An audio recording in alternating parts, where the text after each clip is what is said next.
cuando estuvimos estimulando a la vaca y la vaca se estimuló y entonces bajó la leche, eso no ocurre porque la adrenalina está ahí impidiendo a la oxitocina que actúe. Entonces está la adrenalina en sangre y cuando tiene que actuar y producirse la bajada de la leche, concretamente, ¿se acuerdan que había unos músculos alrededor de los alveolos o en el tejido mamario que se contraía y eso al contraerse largaba la leche para abajo?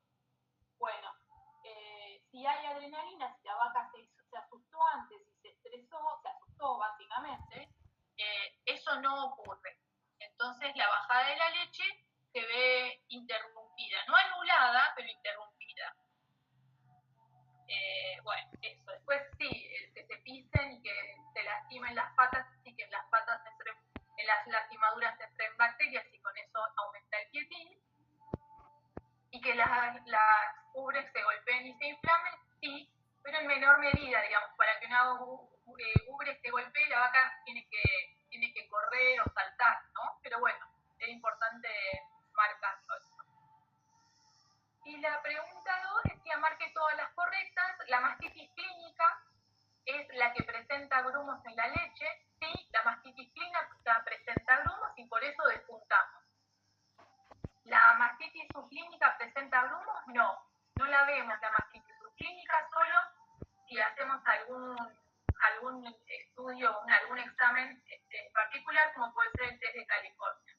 ¿Y la mastitis subclínica se cura con antibiótico al secado? Sí, ese es el momento que, como cuando las vacas se secan, les aplicamos antibióticos a todas, entonces, como la subclínica no la vemos, bueno, también va con antibiótico y aprovechamos, digamos, el secado y se cura en ese momento.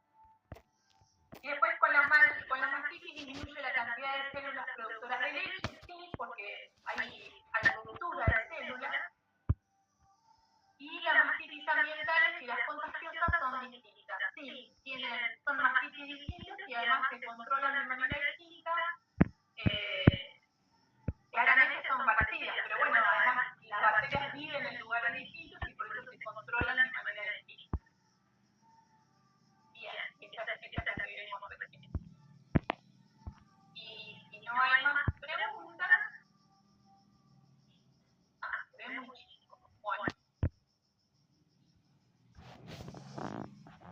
Y ahora vamos al cuestionario. El cuestionario se va a ver chiquito, pero después chequemos cómo se ve el PowerPoint, que se debe ver, la presentación que se debe ver bien seguro.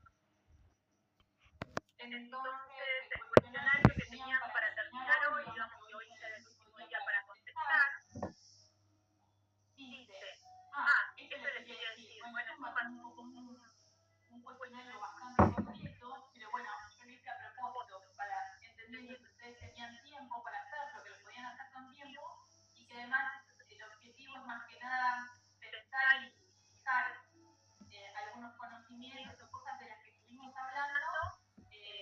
Por eso hay pocas, no hay mucha trampa en la respuesta, no es que estamos evaluando, sino que es una ayuda para aprender un poco más. Por eso están hechos así. Bueno, entonces la bajada de la leche es necesaria para ordeñar bien la ubre. Sí, es fundamental. ¿Cómo? Perdón, estoy compartiendo pantalla Silvia, por eso no se ve.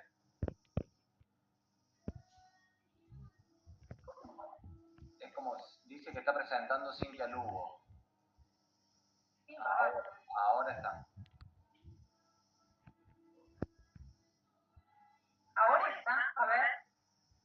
Y ahora ven dice la bajada de la leche, todo lo que estoy hablando, ¿lo ven ustedes escrito? Sí, se ve.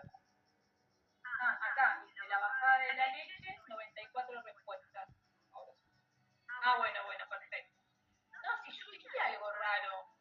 Pero no se ve, no se ve. Hay que ponerlo. Se ve como un mosaico más. No, se ve cualquier cosa. No, tienen que fijarlo a la transmisión, si no se ve chiquitito, digamos. A ver, espera. Dejar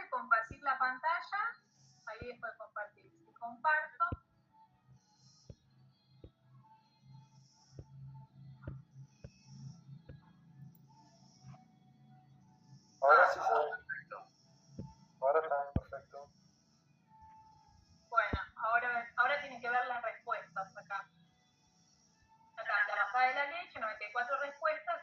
El primero, la primera barra dice, la bajada de la leche es necesaria para ordeñar bien la ubre. Sí, eso quiere decir que si no la bajada de la leche no es completa, queda la ubre en el tejido y la máquina no la puede extraer con el ordeño. Entonces sí, necesitamos que ocurra la bajada de la leche. Todo el estímulo, ¿no? Y todo lo que habíamos hablado. Después, la bajada de la leche se produce por el estímulo de la ubre. Sí, es indispensable el estímulo en la ubre, que es el principal, que después hay otros estímulos, pero el principal es el de la ubre. ¿Es máxima al minuto de haber estimulado? Sí, también habíamos dicho que teníamos que verificar que la rutina de ordeñe, la pezonera estuviera puesta antes de que se cumpla el minuto, después de haber despuntado, lavado o cualquier estímulo que hayamos hecho. Si la vaca se estrecha, el efecto disminuye, por lo que acabamos de hablar de la adrenalina, que la vaca se asusta, como todos nosotros, libera adrenalina, y la adrenalina inhibe a la oxitocina. Entonces no se produce bien la bajada de la leche. Y las vaquillonas pueden tener menor estímulo cuando recién entran al tambo, porque no tienen esa relación de otros efectos. Por ejemplo, no tiene tan desarrollado el estímulo. Entonces lo puede ir desarrollando con el pasar de los ordeños. Y después yo les puse otra porque descubrí acá que puedo poner otro y me divierte que agreguen cosas. Así que acá puse y alguien agregó visualización del ternero, sonido de la máquina o del comedero. Cuando el comedero automático lo accionamos y el teclado o el grano va cayendo con el plástico, va golpeando con el plástico, eso es un estímulo también. Y el sonido de la máquina de ordeño encendida cuando la vaca se va acercando al campo. Las vacas primíparas pueden tener poca estimulación, como dijimos recién. De las vacas le decimos vaquillonas, ¿no? Vacas primíparas. Y la detección de mastitis clínica, claro, bueno, si tomamos el despunte como un estímulo, la detección de mastitis clínica puede ser parte de ese estímulo de la bajada de la leche. Las unidades formadoras de colonia son un indicador de la incidencia de mastitis. No. ¿Son un indicador de la higiene de la leche? Sí. El indicador que usa la fábrica y que nosotros usamos también para conocer la incidencia de mastitis es el recuento de células somáticas, como le estaba explicando a Luciana hace unos minutos, cuando estaba usando las diapositivas. Y el indicador de la higiene de la leche es el recuento de células somáticas. Son las últimas diapositivas de la presentación que les pasé al principio, de la primera presentación, las primeras diapositivas, las últimas diapositivas explican esto.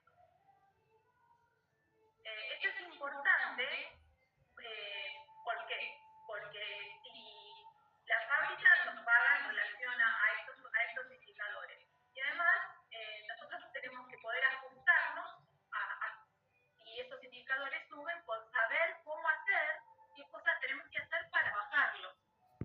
Entonces, uno es el control de la mastitis, de la enfermedad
Entonces eso es una fuente, donde sea que esté, ustedes, en realidad yo no se los estoy diciendo, pero en el tambo, el barro la van a tener en la cola, lo van a tener en las patas, en la ubre, van a ordeñar a la vaca y van a decidir, no la pueden lavar toda la vaca. En ese momento dijimos que lavamos los pezones y lo posible secamos.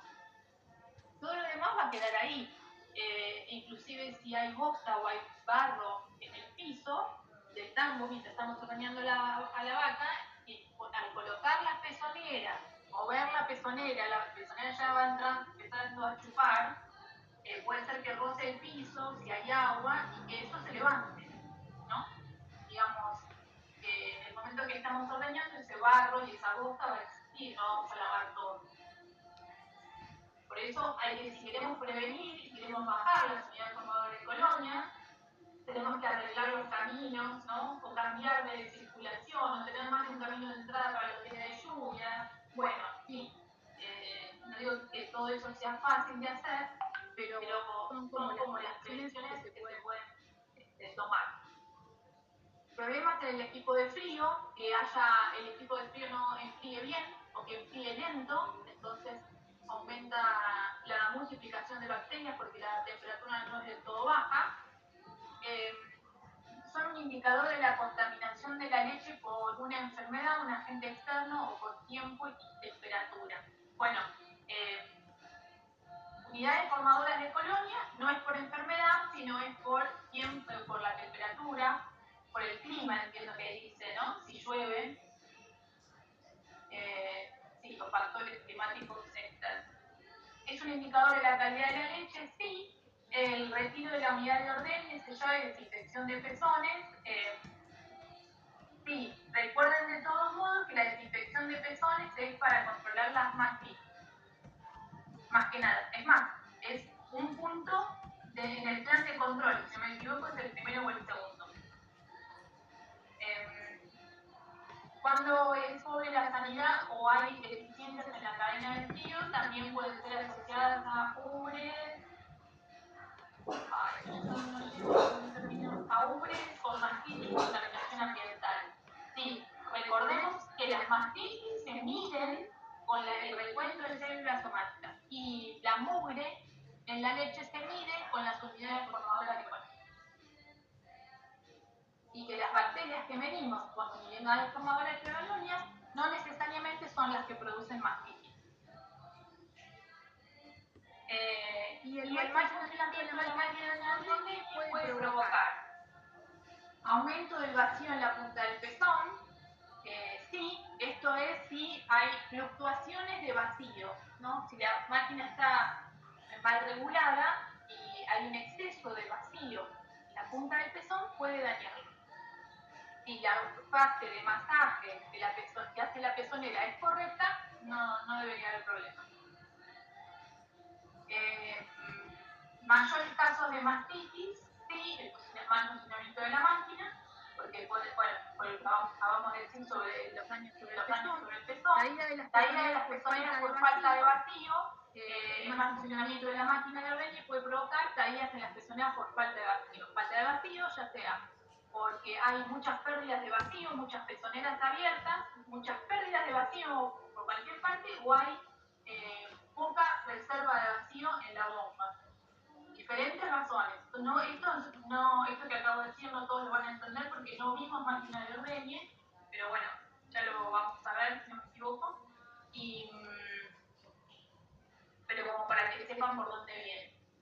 Y menor rendimiento de la máquina de ordeñe. Si no mantenemos bien a la máquina de ordeñe, como cualquier máquina, puede bajar el rendimiento. Bien. Ahora, si no hay más preguntas, mirá, qué bien. Ahora sí. Bueno, comparto el PowerPoint si quieren. Como siempre, ustedes me frenan. Si quieren decir algo.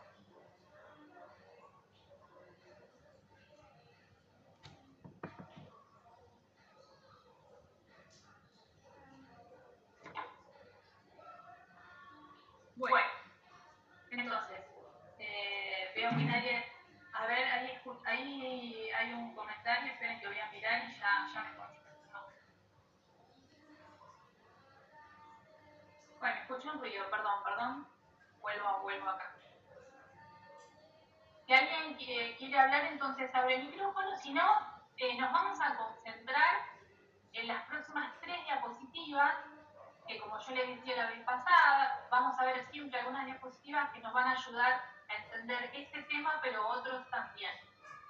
Entonces, esto se los muestro porque es un gráfico, un dibujo, que ya es la segunda vez que lo vemos, por ahí nos sirve para pensar o para explicar cosas, entonces por eso lo vuelvo a poner. Y esto es como se entendía.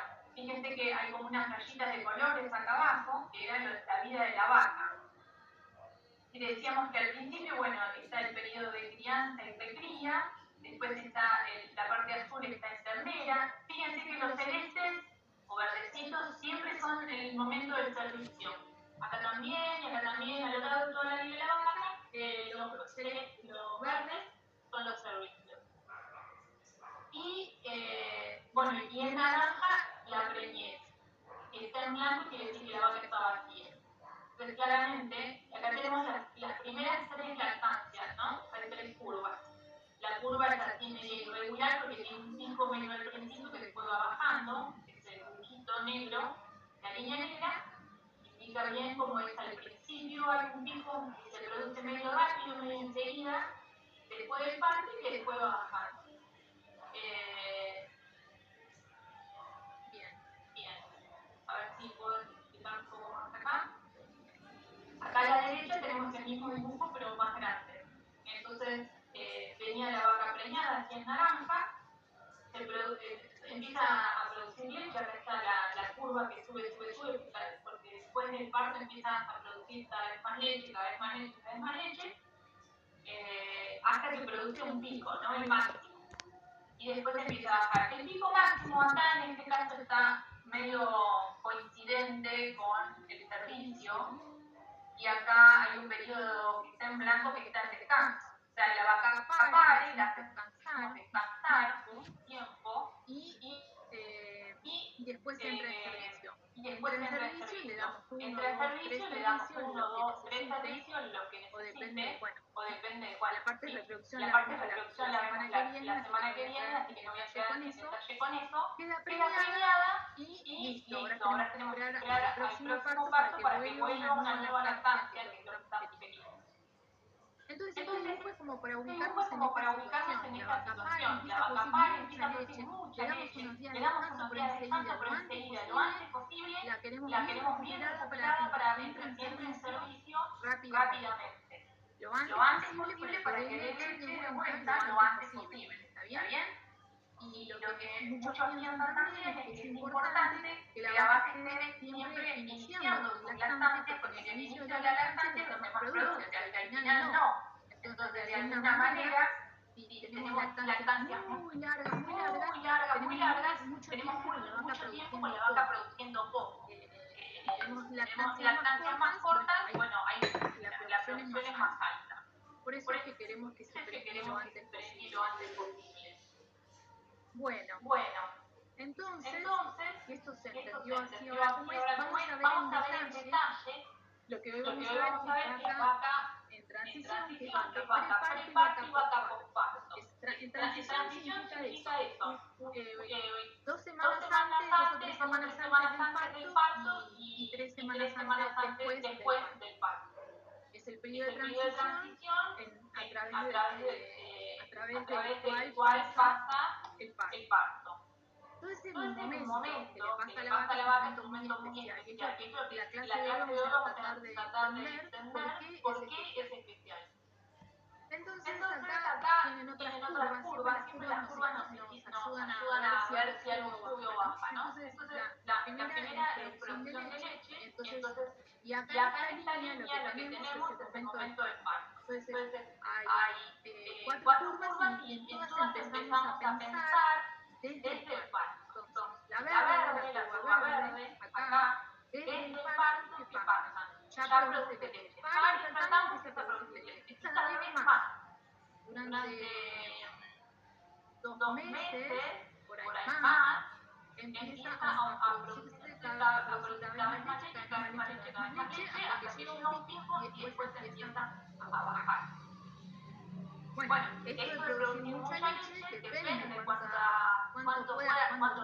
rinda esa vaca, pero por lo general es un trabajo bastante arduo para la vaca producir su pico de lactancia, tanta leche.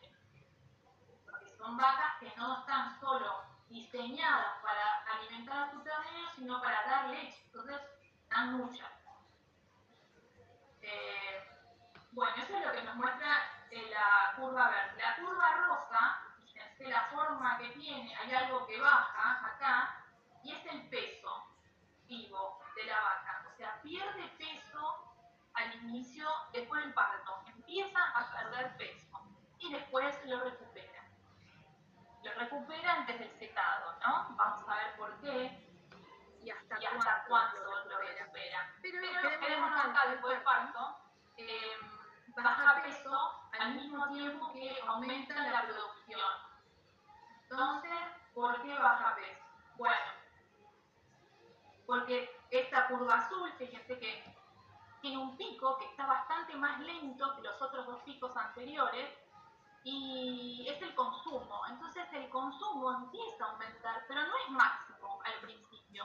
Entonces la producción es máxima. El consumo no es máximo, entonces empieza a perder peso, porque con lo que tiene, lo que consume del alimento no le alcanza para producir toda la leche que produce. Entonces empieza a perder peso. Y además, como esa leche la produce igual, aunque la energía del alimento no le alcanza, empieza a usar la energía que tiene corporal, acumulada en los reservorios de grasa. Entonces hay pérdida de reservas corporales. Usa esas reservas corporales para completar lo que el alimento no consigue y poder cubrir todos los requerimientos que le da la producción de leche. Entonces, bueno, lo importante es esto, que hay una demanda muy importante, es un periodo de la vida de la vaca bastante particular donde metabólicamente le pasan cosas que en otro momento de la lactancia no le pasan, además de esto, esta situación de pico máximo. El consumo no es máximo, está aumentando pero no es máximo, entonces hay una pérdida de peso para cubrir con esas reservas corporales lo que necesita para la lactancia, para hacer el pico de lactancia, ¿no? Bueno. Entonces, sigamos con algunas características de este periodo. 21 días preparto, 21, 30 días postparto. Más o menos, no es exacto. Pero depende un poco de cada sistema de producción, se organizan en función de diferentes semanas. Pero más o menos es así. Entonces acá tenemos el parto.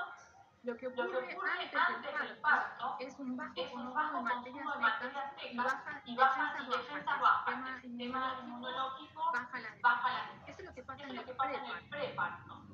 Y después del parto, durante el parto hay cambios hormonales y metabólicos muy importantes. De eso estamos hablando ahora, tratando de entender qué es lo que pasa. Y en el postparto hay altos requerimientos, como acabamos de ver. Además, vamos a entrar un poco en el tema de las enfermedades, porque es el periodo de mayor incidencia de enfermedades, además de mayores muertes en la vida del animal en cualquier otro periodo. Cada vez que pasa por un parto, pasa por esta situación. Las enfermedades más comunes a las que hacemos referencia es el desplazamiento de abomastos, cetosis, hígado graso, hipomagnesemia, mastitis, metritis, retención de placenta, parto distóxico, hipocalcemia y la con diferente grado de importancia cada una, vamos a ver. Bueno, y seguimos tratando de entender qué pasa a la vaca en el periodo de transición. 2 semanas antes, 3 semanas antes, 4 semanas después del parto. Bueno, acá están más claras las curvas que acabábamos de explicar y dice la disminución del consumo de materia seca comienza 2 o 3 semanas 95%. O sea que hay una restricción en el consumo de materia seca bastante importante. Siempre que decimos consumo de materia seca, estamos hablando del alimento, pero del pero alimento sin sin agua. agua. Hay Hay alimentos que tienen tienen diferente diferente cantidad de agua. Entonces, agua. cuando decimos materia Entonces, seca, cuando estamos decimos hablando materia solo seca, estamos del hablando alimento solo sin agua. del alimento Como sin que agua. se nos empareja un Como que poco se nos empareja un según la poco calidad del alimento. según la calidad del alimento que estemos hablando. Bueno, esto de materia Esto de seca materia lo seca vamos a ver en la lo vamos clase a de ver en la clase de alimentación, pero alimentación, pero la podemos ir la podemos ir conversando ahora. conversando ahora. ¿Qué le pasa bueno, decíamos, el tema de las enfermedades y el tema del consumo, que en el preparto está bastante restringido. Esta es una característica del preparto, se restringe y de manera importante el consumo. Entonces vemos que 60-21 días preparto, la vaca consume el 2% del peso vivo y las y las vaquillonas vaquillonas son 1,7. Fíjense que Fíjense que una vaca en lactancia está entre está entre el 3% del peso vivo o 3,5, dependiendo la genética. Pero Fíjense que bueno, se restringe bastante. El día anterior al parto, las vacas pueden consumir un 1,4% de su peso vivo, casi la mitad en lactancia. Esto tiene la importancia de que pensar en cómo le vamos a dar de comer y qué le vamos a dar de comer, pensando en esto, que que tienen que alimentarse alimentarse muy bien, pero en poca cantidad. A A partir de los 8-12 días post-parto, el consumo de materia seca comienza a aumentar. Como lo veíamos en la curva azul, si no me equivoco. Sí, el azul. Pero la demanda energética es negativa hasta los 30-60 días post-parto en vaca. Y entre 20 y 120 días en vaquillona. ¿Esto qué quiere decir? Entonces, que en el post-parto, todo ese periodo en que a la vaca no le alcanza para producir leche todo lo que el alimento le da, tiene que movilizarlo de las reservas corporales. Eso le pasa a la vaca 30-60 días post-parto y a las vaquillonas más tiempo, 90-120 días. Entonces las vaquillonas están en un balance energético negativo más tiempo que las vacas. Eso es lo que varias preguntas del cuestionario apuntan a esto y es como se expresa, ¿no? Es lo que le pasa a las vacas y a las vaquillonas en el post-parto. Bueno,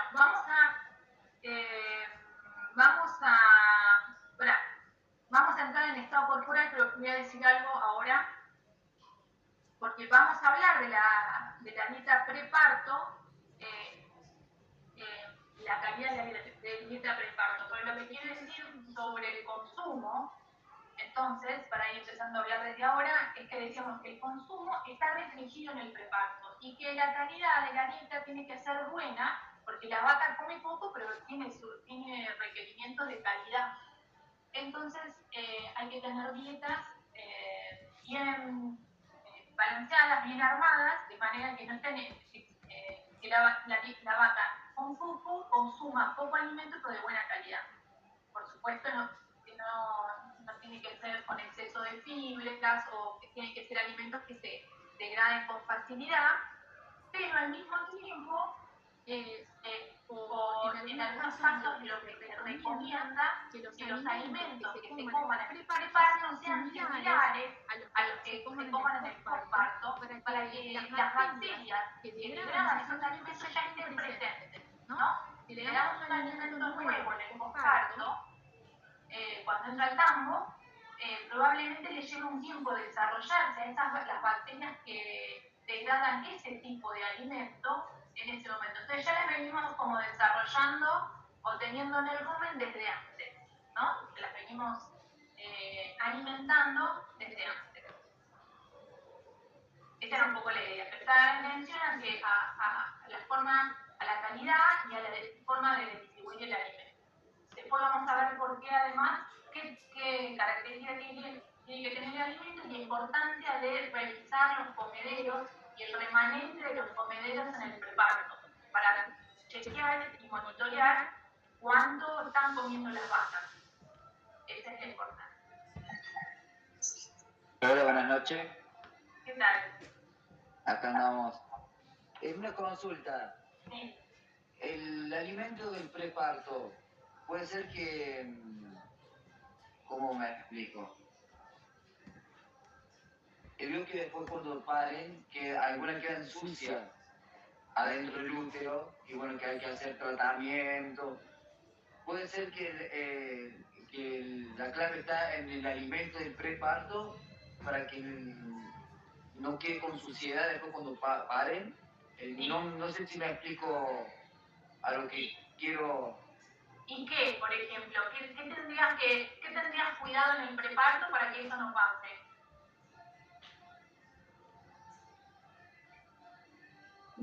No sé. No. Bueno, exactamente es así. Para que la vaca no se ensucie, es decir, se puede estar sucia porque hubo, por ejemplo, ahora lo vamos a ver en detalle, pero si en el posparto hubo retención de placenta o una metritis y la vaca tiene una infección uterina o cualquier cosa que haya pasado en el posparto, eso se puede prevenir con la alimentación en el preparto, particularmente en la cantidad de calcio que tenga la dieta y además la cantidad se llama la cantidad de calcio, ¿no? Hay la cantidad de potasio, calcio y magnesio que tenga la dieta en el preparto tiene que ser equilibrada para evitar las enfermedades en el postparto. Y ahora vamos a ver en detalle las enfermedades. Primero vamos a pasar por esta diapositiva, que es la de condición corporal, y después vamos a ir a lo que decía recién, de la calidad de la dieta y la prevención de enfermedades en el postparto. Bueno. Disculpa, antes de que empieces, conociendo lo que decía ¿a qué se refiere con una vaca sucia? Por ejemplo, en el parto. Yo lo que entendí, no sé si alguien quiere contestar.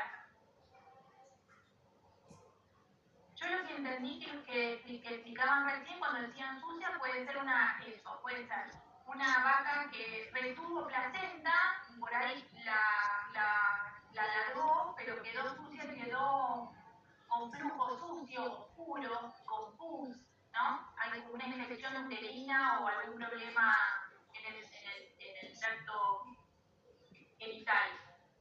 Eso es una vaca sucia. Quedó sucia, la ves sucia porque el flujo está sucio.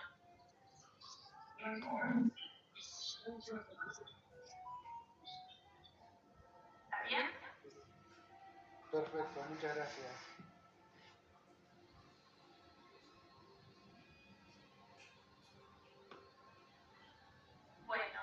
Bueno, entonces, en función de lo que vimos recién, acá dice, criterios clave de monitoreo del balance energético negativo en rodeos. Vamos a pensar en el balance energético negativo, que es esto de que la vaca no le alcanza todo lo que come y que tiene que removilizar reservas corporales. Bueno, a ver, ¿en qué situación estamos bien y en qué situación nos tendríamos que preocupar, ¿no? Para chequear si estamos bien, acá dice, el porcentaje de requerimientos energéticos cubiertos por la dieta a las 8 semanas posparto, 8 semanas posparto son 2 meses es en el pico de lactancia, más o menos.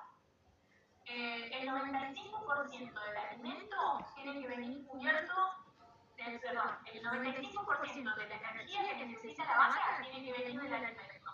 O sea que ahí tuvo que haber removilizado reservas rápido y aumentado mucho el consumo para que esto ocurra, ¿no? Pero fíjense, casi todo ya en el pico de lactancia, casi todo lo que viene del alimento ya le pasa. Entonces ya estamos en una situación equilibrada. La vaca bajó un peso, pero no tanto y ya se recuperó. Recuperó el consumo y recuperó, bueno, por supuesto el pico de lactancia se espera que sea lo más alto posible, ¿no? Bueno, esta diapositiva la pegué entre ayer y hoy, no la tienen ustedes, lamentablemente. Así que bueno, después si quieren, o le pasan una foto o me la piden. Después, esto es lo que les decía de que la condición corporal, es decir, la vaca va aumentando aumentando peso. En algún momento empieza a aumentar peso porque empieza a aumentar el consumo y empieza a bajar la producción.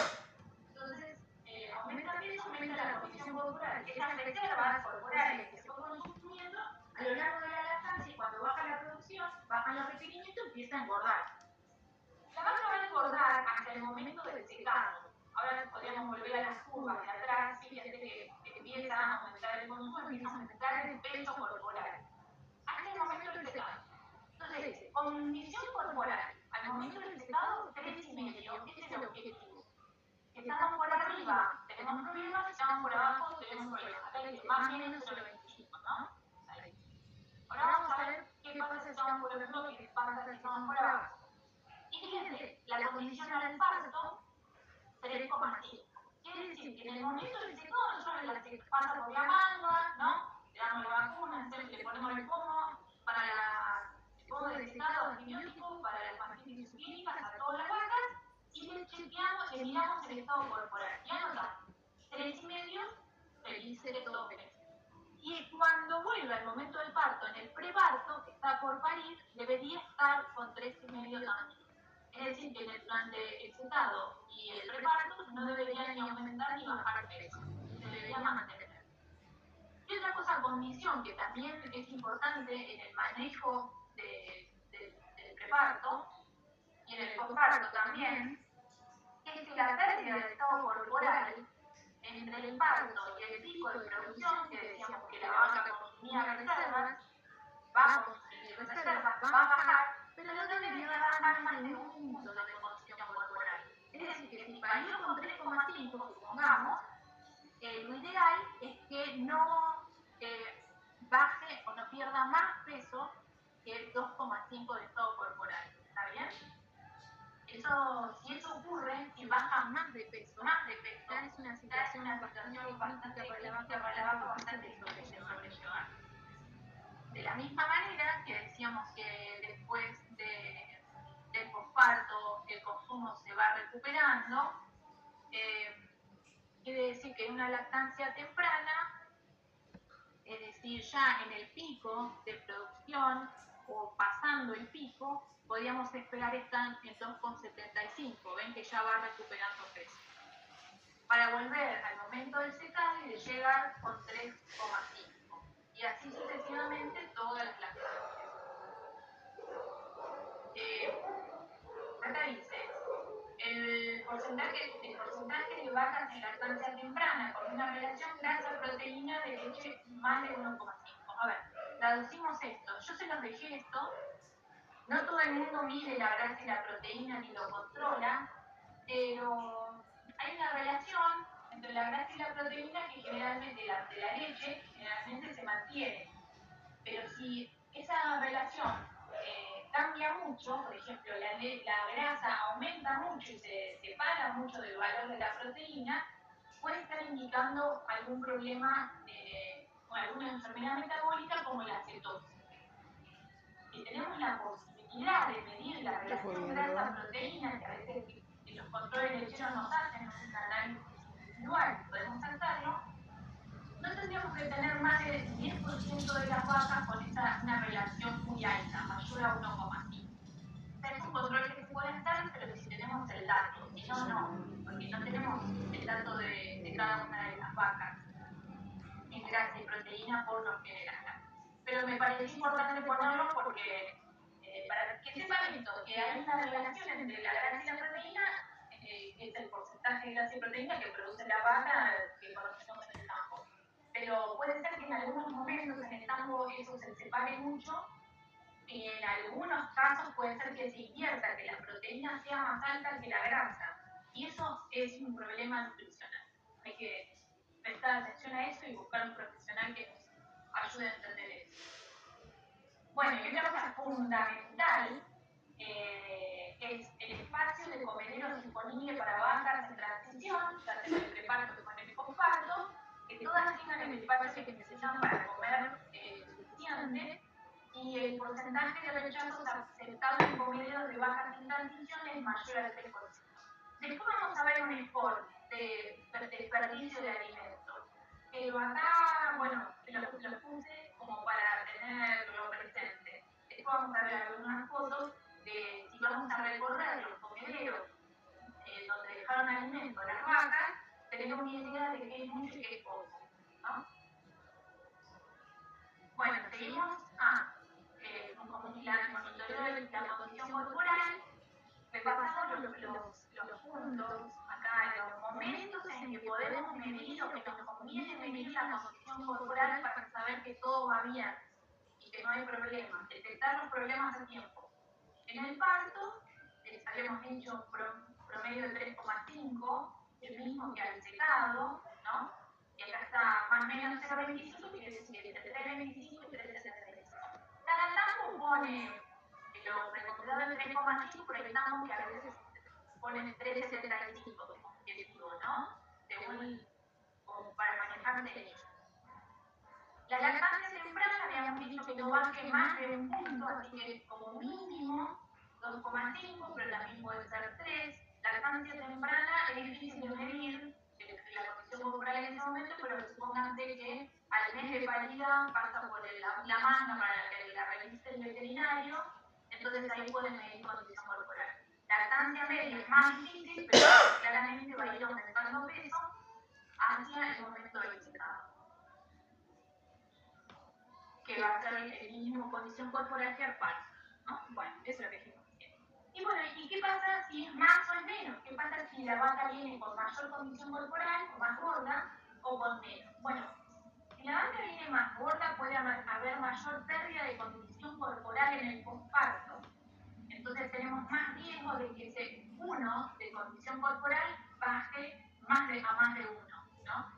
O sea que por debajo del 2,5 de condición corporal. Si la vaca baja mucho de peso, lo que puede, muy rápidamente de peso, lo que puede ocurrir es una cetosis, porque está perdiendo condición corporal, las reservas corporales, la grasa la libera muy rápido y hay un exceso de grasas en el organismo y entonces eso es lo que produce una cetosis. La cetosis puede traer disminución en el consumo de alimentos, por eso disminución en la producción de leche, puede traer problemas de patas, entre otras cosas. Se puede retrasarse el consumo porque el exceso de grasa en el organismo produce una sensación de saciedad y que por esa razón baja el consumo. Entonces se retrasa el aumento del consumo con todas las implicancias que eso tiene, ¿no? Que produzca menos, que consuma menos materia seca. Mayor incidencia de enfermedades metabólicas porque el organismo no está en una situación óptima, sino que está pasando por una situación anormal o no deseada. Y también dice pobre performance reproductiva, porque hasta ahora no hablamos mucho de lo reproductivo, pero sí, claramente si el metabolismo o la vaca no está bien, se va a recuperar más lentamente del parto y va a empezar a ciclar más lentamente.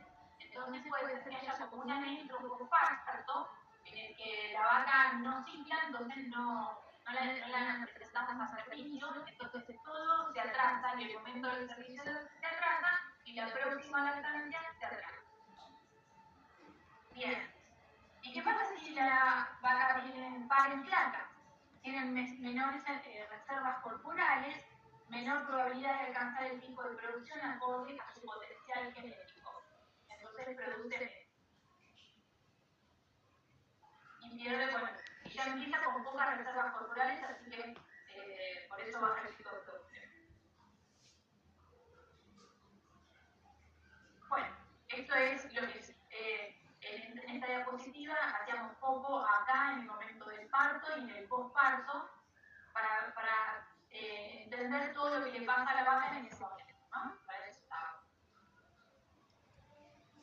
Bueno, recordemos que además, no solo la vaca está produciendo, después del parto, no solo está produciendo cada vez más leche, sino que los primeros días, como habíamos visto la otra vez, día 1, 2, 3, 4, no habíamos visto. En los primeros días produce calostro. y después ya se va transformando en leche. Lo que me venía es calostro, así que tiene el doble de sólidos, 4 veces más proteína, el doble de grasa. O sea, lo que está produciendo en realidad no es leche, sino que es calostro, que es mucho más costoso de producir que si fuese leche. Y también el calcio. Acá es muy importante que me lo pasé el calcio, que acá no está, pero el calostro tiene el triple de calcio que la leche. El tema de la producción de leche y la movilización del calcio es muy importante y tiene que ver con las enfermedades en el posparto. Así que lo vamos a ver en detalle, el tema del calcio. Bueno, y entonces tratando de entender qué era lo que le pasaba a la vaca en el posparto, seguimos con esto. Para entender también lo importante y que son cosas muy importantes que después, metabólicamente hablando, que después no le vuelven a pasar. Por ejemplo, por supuesto que toda esta movilización de reservas, aumento de la producción. Habíamos dicho en la clase pasada que había el tejido mamario, se producían nuevas células del tejido mamario. Algunas se morían, pero muchas otras se producían nuevas. Y eso ocurre en el principio de la lactancia, no después. Y eso es por causas hormonales, claramente, ¿no? Está comandado por hormonas todos estos cambios. Pero bueno, como para entender lo particular de ese momento de la transición. Bueno, ¿y a dónde van los nutrientes del alimento entonces? ¿Qué es lo que le pasa en ese momento? Fíjense que acá tenemos 3 columnas o 3 líneas, blanca, azul y verde, y acá tenemos otras 3, blanca, azul y verde. Las primeras son estamos hablando de la energía que proviene del alimento, y las otras 2 de la derecha, las otras 3 de la derecha, proteína que proviene del alimento, ¿no? Entonces, energía a la izquierda y proteína a la derecha. Entonces, vayamos a la energía a la izquierda. La línea blanca es lo que necesita la vaca. La vaca necesita todo esto blanco. Lo que consume la vaca del alimento, esto azul. Y lo que demanda la glándula mamaria, esto verde, de grasa. Fíjense que es mucha cantidad, que casi si quisiera lo que consume el alimento, si quisiera destinarlo a otra parte del cuerpo que la necesite, que no sea la glándula mamaria, casi no hay, ¿no? Por supuesto que esto entra en las reservas corporales, lo que falta acá. Y si miramos la proteína, lo mismo. Lo que necesita de proteína es esto blanco. Lo que consume el alimento es esto azul, y lo que va a la glándula mamaria es esto verde. O sea que es un buen porcentaje de lo que ella consume que va a la glándula mamaria en este momento de la lactancia, porque al comienzo de la lactancia la glándula mamaria es el destino prioritario de todos los nutrientes que consume. En otros momentos no, claramente al final de la lactancia, por ejemplo, la vaca va a poder engordar, pero en ese momento no puede engordar, está consumiendo todo y va todo a producir leche.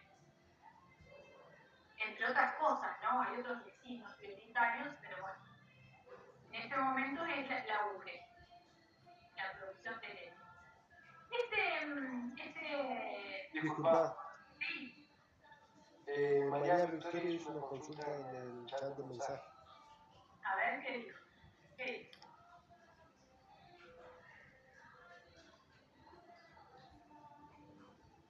¿El calostro para los terneros se usa solo el ordeño del primer día del parto? No. Esto depende de cada campo, pero por lo general, si quisieran, pueden usarlo más días. ¿Y eso depende de qué? Si ustedes se lo dan a los terneros porque no lo pueden vender, bueno, ya al quinto día, o algunos antes, depende, ya lo pueden vender. Calostro transformándose en pero claramente al ternero lo que le viene bien es el calostro del primer día, porque tiene una cantidad de anticuerpos que no tiene el calostro del segundo, tercero y cuarto día. Sí. Quería saber que depende de la calidad del calostro también. Porque no todo calostro es bueno. Para la guachera. Sí, para la guachera. Claro. Entonces, claro, y lo que dice Paola es, lo ideal es ordeñar la vaca lo antes posible para mejorar el calostrado. Sí, yo a María Victoria le había entendido que el calostro se lo vas a sacar del campo. Entonces, tiene razón Paola, me he dado cuenta de eso. La vaca en cuanto pare, tiene que dar el calostro al ternero las primeras 12 horas y después ir al tambo. ¿Eso por qué? Porque hay que descargar la ubre y no es una vaca muy productora. Estamos hablando de una vaca que produce o que la podemos ordeñar una vez por día sin ningún problema, sin que se llene tanto la ubre. Bueno, por ahí puede estar, me cuesta dar un poco el número, pero puede estar en 15 por 18 litros y ordeñarse una vez por día, pero lo importante es ordeñarla y asegurarse que se descargue la ubre para prevenir las mastitis. Le sacamos el calostro de mejor calidad, como decían recién, para el claramente el de mejor calidad y el mejor que tiene que tomar sí o sí el ternero es el de las primeras 12 horas. Claro. Sí, a mí el calostro también, cuando vos tenés que ordeñar la primera vez la vaca, para tener que llevar al campo a ordeñarla, para mí no hay que ordeñarla todo. No tenés que ordeñarla todo porque para mí ahí le saca el calcio de la vaca. Lo que yo tengo entendido, lo que me dijeron. El calcio de la vaca, si lo ordeña todo, ya ahí saca todo el calcio de la vaca. Y para ordeñar, tengo que ordeñarla un poco, nomás no todo.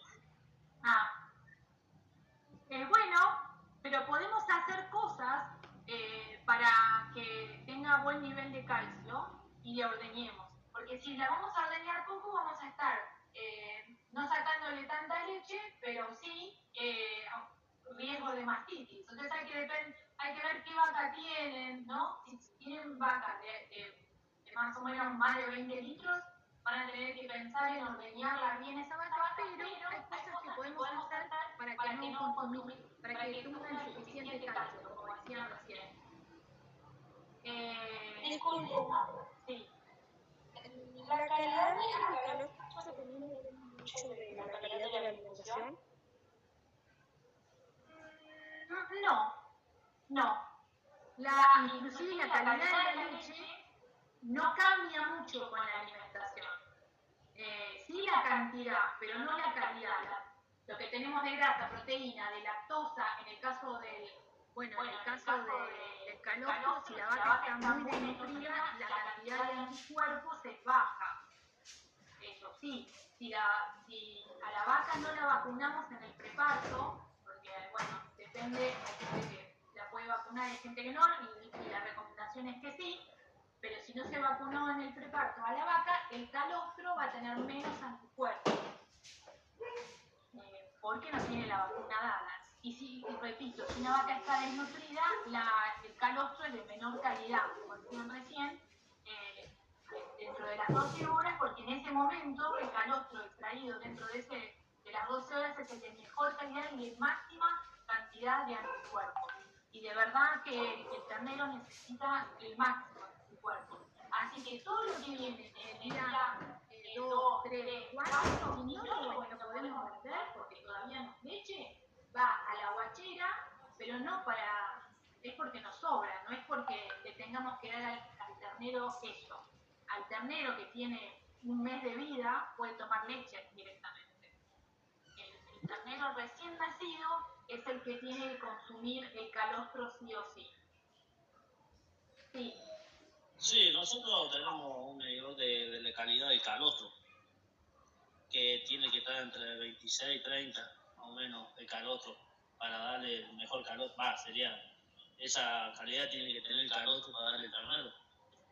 Porque si no, de 26 para abajo, de 20, no sirve el calostro. No es bueno para el ternero. Claro. ¿Y ustedes cómo hacen? O sea, ¿a qué calostro lo miden? Al que le sacan de la vaca, lo guardan, hacen banco de calostro, ¿qué hacen? Sí, ese calostro, cierto, supuesto, si es bueno, le damos ternero y bueno, y lo que queda nosotros lo ponemos en botella y lo congelamos. Para, cierto, si hay otra vaca y no es bueno el calostro, por lo menos nosotros tenemos ese bueno calostro congelado para darle al ternero que viene. ¿Me entiendes? Sí, perfecto. Entonces ellos sacan el calostro a la vaca, le dan el ternero y lo que sobra lo congelan para usarlo después. Ahí María Victoria dice, ¿cuántos días le das calostro al ternero recién nacido? El recién nacido tiene que tomar el máximo de anticuerpos 12 horas a las 12 horas de haber nacido. O sea, en todo ese lapso de tiempo tiene que tomar la cantidad según su peso, ¿no? Pero es antes de las 12 horas. Después, lo que va a pasar es que el calostro va a ir, la producción del calostro de la madre va a ir reduciendo la cantidad de anticuerpos a través de las horas, y además el ternero mismo va a ir, su estómago, su intestino, perdón, va a ser cada vez más permeable a los anticuerpos. Así que un ternero de un mes de vida, vos le das anticuerpos y no lo consume, no lo sintetiza. Claro, ahí dice Paula, se le da el 10% de su peso vivo. Antes de las 6 horas mejor, ¿ven? Y hay que ser bastante estricto con el momento en que se toma el calostro, en que se le da y la calidad que se le da. Y ahí ellos decían, los que pintan puntos en la cuenta de Cintia Lugo, que ellos miden, hay una forma de medir la calidad del calostro que lo que se mide es la cantidad de anticuerpos. Bueno, hay una cosa por ahí que quiere decir era que lo que va a estar en el paso de calostro a leche, uno decide en qué momento lo entrega a la fábrica, lo que sea más parecido a la leche posible, porque si no tiene el pH muy bajo, y entonces ahí es donde la fábrica puede detectar mala calidad o alguna. Bueno, yo sigo, pero bueno, interrumpir, no hay ningún problema. Igual en la clase, por supuesto, en la clase de crianza vamos a ver esto en detalle, ¿no? No, lo que decía de esta diapositiva es que tiene demasiados números, pero se los dejaba por si la querían, les servía el dato, por ahí alguno que les sirve.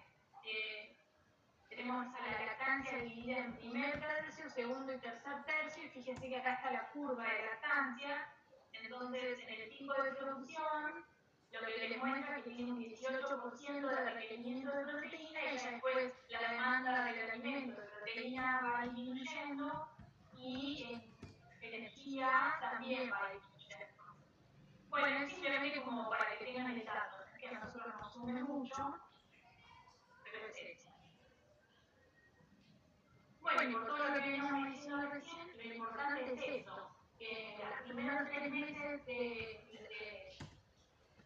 semanas en el periparto, en el periodo de transición, el aumento de muertes y enfermedades, el porcentaje de muertes y enfermedades es significativo respecto de otros momentos de la lactancia. Entonces, más